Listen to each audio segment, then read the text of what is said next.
Hello warriors. आप सभी का द मॉन्क ट्रेडर इंस्टीट्यूट में स्वागत है।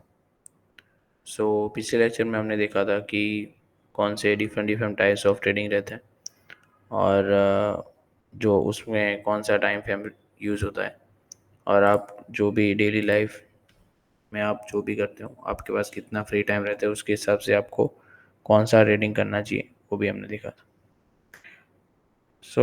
उसके बाद हमने देखा था कि निफ्टी 50 क्या रहता है और निफ्टी में ऑटो इंडेक्स क्या रहता है। ठीक है। तो बेसिकली निफ्टी 50 जो है वो ऐसे 50 कंपनी ग्रुप ऑफ स्टॉक रहता है। उसके ग्रुप ऑफ स्टॉक का एक इंडेक्स बनता है, उसको हम बोलते हैं निफ्टी 50। अगर निफ्टी ऑटो इंडेक्स है तो उसमें सारे ऑटोस की कंपनी उसके ग्रुप रहते हैं, जैसे कि टाटा मोटर है, महिंद्रा है। ठीक है।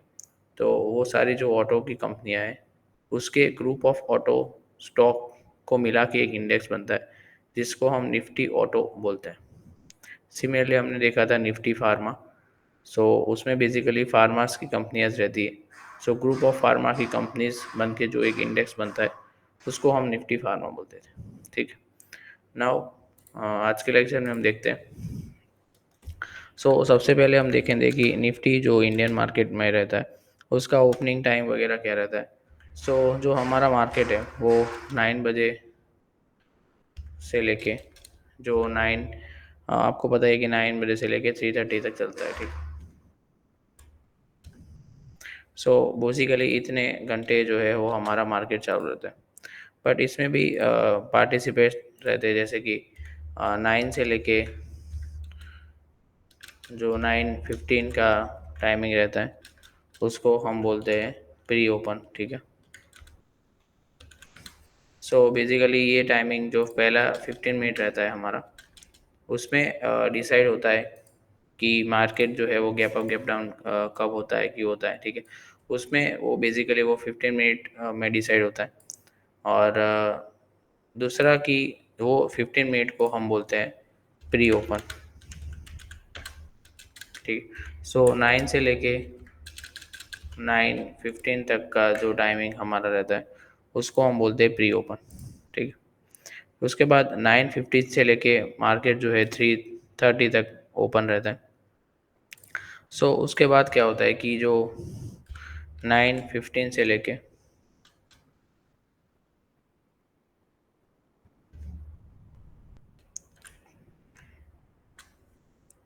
3:15 तक जो मार्केट चलता है।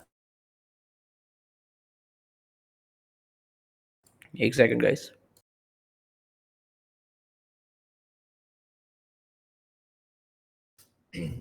9:15 से लेके जो 3:15 तक का हमारा मार्केट जो है वो जनरली ओपन रहता है, राइट। उसके बाद क्या होता है, जो 3:15 से लेके 3:30 का जो टाइम हमारा रहता है उसको हम बोलते हैं AMO, यानी कि आफ्टर मार्केट आवर। ठीक है।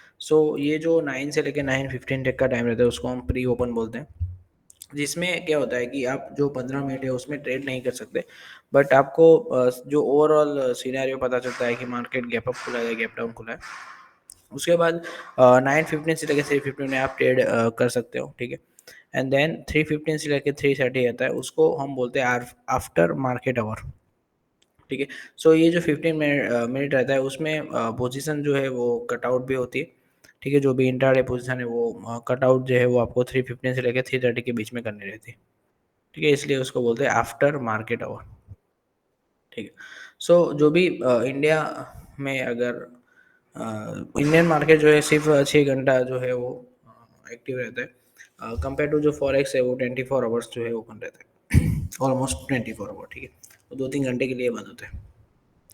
इंडिया के जो मार्केट है उसके पास मूव होने के लिए टाइम जो है वो बहुत कम है, सिर्फ 6 घंटा है। ठीक है। जो स्ट्रक्चर इंडियन मार्केट में बनते हैं वो प्रॉपर नहीं बनते हैं, और generally gap up gap down अगर बड़ा हो जाता है तो इंडियन मार्केट जो है वो मूव नहीं होता है, निफ्टी जो है वो मूव नहीं हो पाता है। दूसरा बात कि निफ्टी में जो मोमेंटम रहता है वो जनरली राउंड टाइम पे रहता है। राउंड टाइम मतलब क्या कि लेट से 10 बजे समझ लीजिए, 11 बजे समझ लीजिए, 1 बजे समझ लीजिए। ठीक है। और 2 बजे या 3 बजे होता है, ठीक है।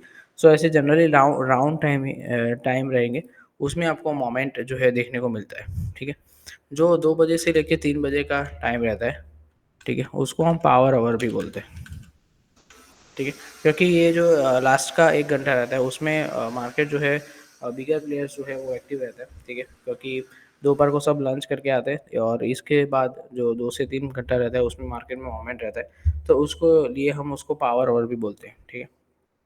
सो जनरली इंडियन मार्केट जो है आप राउंड टाइम पे अगर ट्रेड करते हो तो काफ़ी अच्छे ट्रेड जो है वो आपको देखने को मिलते हैं। बीच वाले जैसे टाइमिंग है, जैसे समझिए कि 10:15 10:30 हो गया या फिर 11:30 हो गया, उसमें जो बीच वाले टाइम है उसमें उतना मोमेंटम आपको देखने को नहीं मिलेगा। जो भी राउंड टाइमिंग है जैसे 11 बजे आप देखिएगा, 10 बजे देखिएगा, ठीक है, 1 बजे देखिएगा, 2 बजे, 3 बजे। सो ऐसे जहाँ पे आपको मोमेंटम राउंड टाइम पे देखने को मिलता है, सो आपको जनरली क्या करता है कि अगर समझिए कि 11 बजे राउंड टाइम है, तो आपको 10-15 मिनट पहले उसको आके देखना है कि कौन-सा ट्रेड बन रहा है। तो आपको क्या है कि ज़्यादा ओवर ट्रेडिंग जो है कंट्रोल में ऑटोमेटिक आ जाती है। और दूसरा कि आप 10 बज के 15 मिनट, 10 बज के 20 मिनट ऐसा जो राउंड टाइम नहीं है, उस पे आप ट्रेड अगर नहीं करोगे, तो बेहतर रहेगा, क्योंकि जनरली जो बीच में से मोमेंटम आता है, वो जनरली फेक रहता है, ठीक है? सो आपको ट्रैप करने के चांसेस ज़्यादा रहते हैं। सो उसमें आपको लॉस भी ज़्यादा देखने को मिलता है। सो बेटर है कि आप अपना जो ट्रेड सेटअप बन रहा है, वो राउंड टाइम पे साथ अगर मैच हो रहा है, तो आप वो ट्रेड को ज़्यादा प्रेफ़रेंस जो है वो दे सकते हो। ठीक है। नाउ जो सबका फ़ेवरेट टॉपिक रहता है फ्यूचर और ऑप्शन, उसका हम थोड़ा बात कर लेते हैं, ठीक है। सो सबसे पहले हम देखेंगे कि फ्यूचर एंड ऑप्शंस क्या रहते हैं, ठीक है। सो फ्यूचर की बात करें उससे पहले हम बात करेंगे ऑप्शंस की, कि ऑप्शंस जो है वो जनरली क्या रहते हैं और उसका सिस्टम जो है वो कैसा रहता है। सो ऑप्शंस जो है वो दो तरह की ट्रेडिंग में गिना जाएगा। वो इंट्राडे भी बोला जाएगा और स्विंग ट्रेडिंग भी बोला जा सकता है, ठीक है। सो इसमें जनरली सिस्टम क्या रहता है वो मैं आपको एक एग्जांपल की दे के आपको समझाऊंगा, ठीक है। सो अभी एक एग्जांपल लेते हैं। लेट्स से एक पर्सन ए है, ठीक है। पर्सन ए है, ठीक। उसको पता चलता है कि यहाँ पे कोई लैंड है, ठीक है। लेट्स से यहाँ पे कोई लैंड है और यहाँ पे क्या हो रहा है कि ये पर्सन ए को पता चल रहा है कि ये हमारा जो लैंड है, ठीक है, उसको नियर बाय जो है वो रेलवे क्रॉसिंग पसार होने वाली है, ठीक है। ऐसा न्यूज़ जो है वो पर्सन ए को मिल रहा है, ठीक है। अभी ये जो ज़मीन है, ठीक है, वो पर्सन बी की है, ठीक है। सो ये लैंड जो है वो पर्सन बी का है और ये जो न्यूज़ मिल रही है वो पर्सन ए की है। सो पर्सन ए को पता है कि ये जो लैंड है उसके बाजू में से ऐसे रेलवे क्रॉसिंग निकलने वाला है और ये ज़मीन के जो भाव है वो बढ़ने वाले हैं, ठीक है। सो ऑब्वियसली बात है कि इसको जो है वो ये ज़मीन खरीदने में इंटरेस्ट ज़्यादा आएगा, राइट। सो वो क्या करता है कि इसको न्यूज़ ऐसी मिली है कि 6 महीने के बाद, लेट्स से 6 मंथ के बाद, ये जो लैंड है उसके बाजू में से ऐसे रेलवे ट्रैक गुजरने वाला है, ठीक है।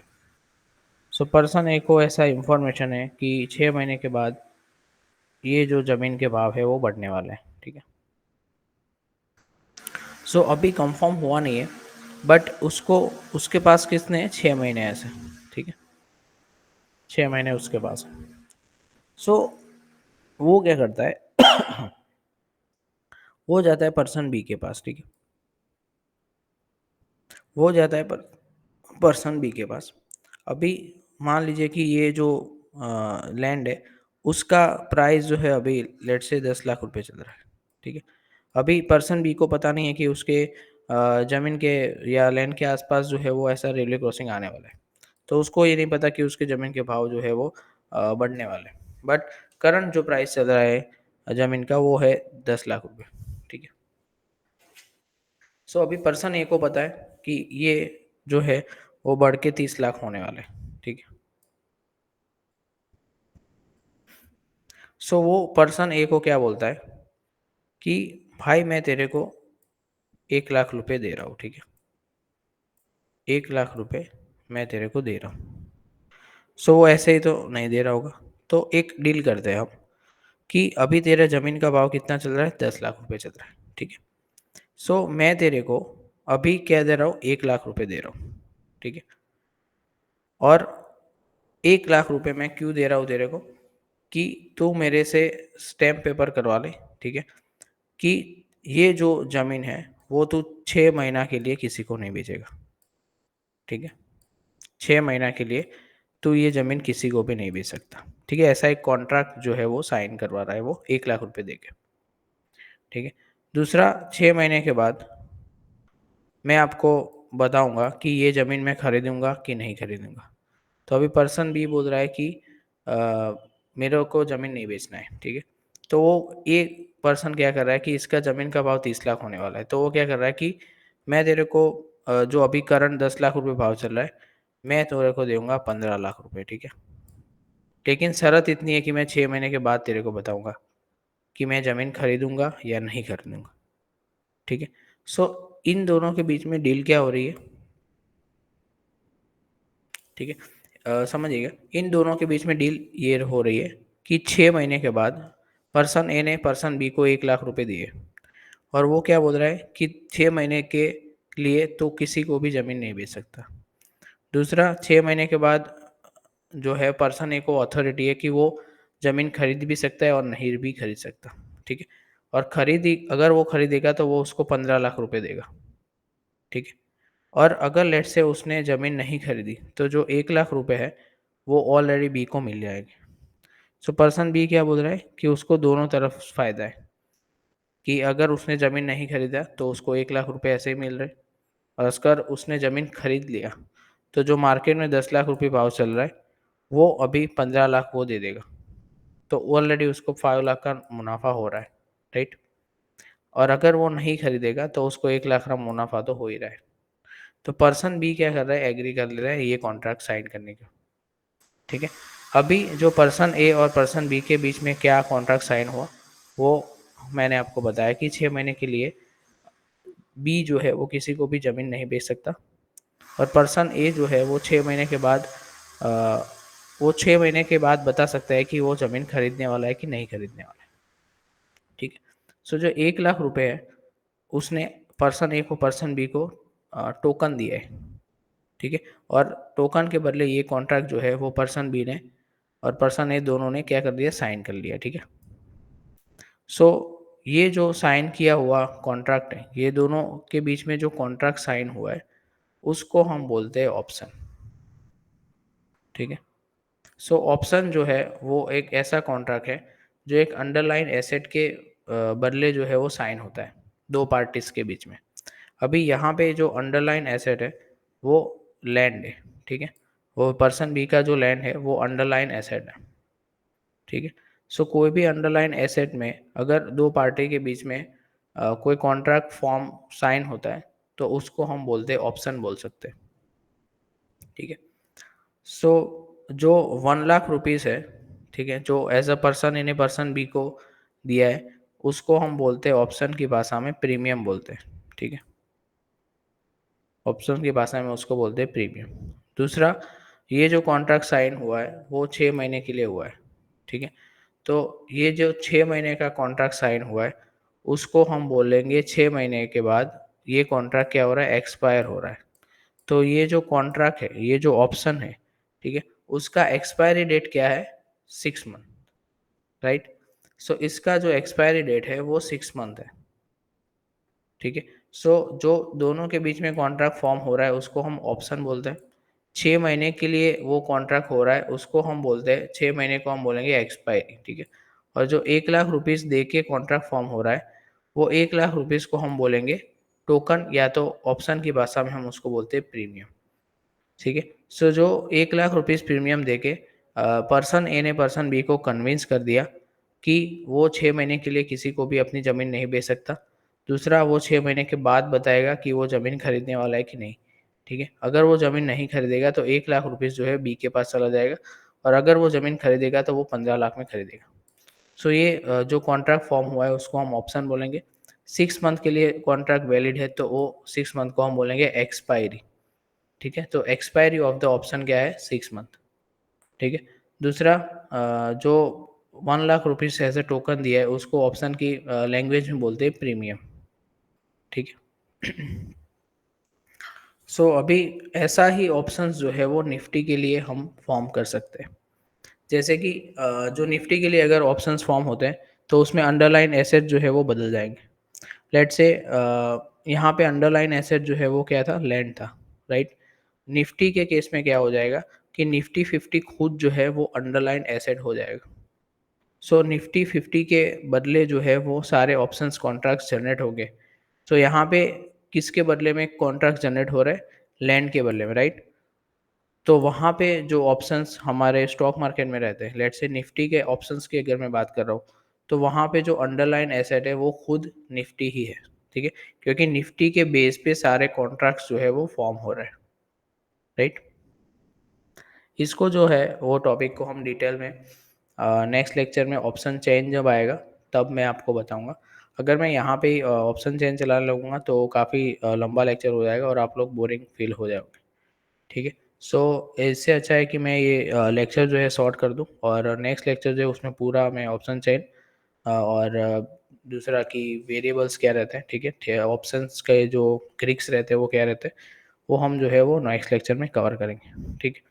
बट फिलहाल के लिए जो आप मैं बता देता हूँ कि आपको अपने ब्रोकर्स जो है, आप कोई भी ब्रोकर्स यूज़ कर रहे हो जैसे कि एंजल बनाकर आप यूज़ कर रहे हो, ग्रो यूज़ कर रहे हो, उसमें आपको जो है ऑप्शन चेन जो है वो दिख जाती है। और वो कैसे दिखती है वो मैं आपको बता रहा हूँ।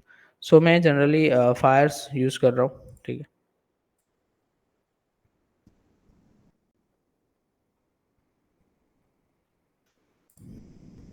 सो आप जो है वो कोई भी अपना ब्रोकर जो है वो चूज़ कर सकते हो।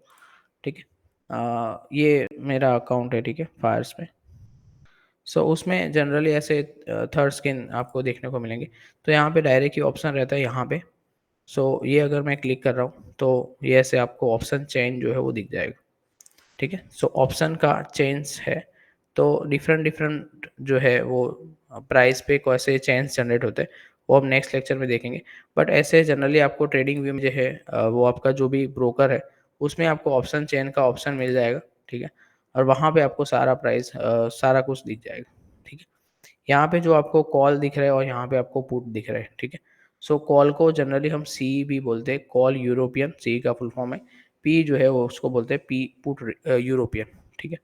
सो कॉल हम जो है जनरली अगर आपको लगता है कि मार्केट बाय साइड जाने वाला है तब हम कॉल को बाय कर सकते हैं, और आपको अगर लगता है कि मार्केट गिरने वाला है तो हम पुट को बाय करते हैं। ठीक है। सो ये जो है वो निफ्टी का अंडरलाइंग, निफ्टी एज अ मैंने अंडरलाइंग एसेट रखा है और निफ्टी का सारा ऑप्शंस का डेटा यहाँ पे।